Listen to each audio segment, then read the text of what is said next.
I giochi sono chiusi, le liste consegnate. I candidati alle amministrative del 20-21 settembre sono stati definiti e certificati.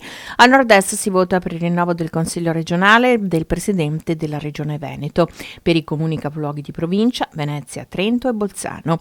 In Veneto rinnovano sindaco e consigli 41 comuni, 4 con meno di 15.000 abitanti, 37 con più e per i quali è previsto il ballottaggio.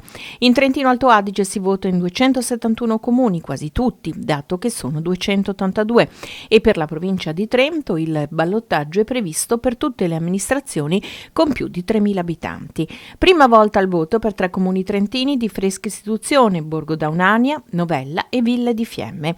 In Friuli Venezia Giulia le urne solo 12 comuni su 215, nessuno in provincia di Trieste. L'Election Day, che poi si tratta di 2 giorni disponibili per esprimere le proprie preferenze, prevede anche la consultazione per il referendum popolare, in cui gli italiani sono chiamati ad esprimersi sulla legge costituzionale che riduce di 1/3 i parlamentari di Camera e Senato. Il test più atteso indubbiamente è quello della Regione Veneto, una verifica politica di importanza nazionale sia per il futuro del governo che degli assetti interni della Lega, dove un trasbordare di consensi per Zaia potrebbe imporre qualche aggiustamento, se non un cambio di rotta della linea del Carroccio salviniana. 10 contendenti alla reggenza di Palazzo Balbi, 19 le liste con altrettante squadre nutrite, ben 930 di aspiranti consiglieri regionali. Il termine autonomia campeggia in molti simboli, dove in quelli della coalizione a sostegno del presidente uscente invece manca il suo nome.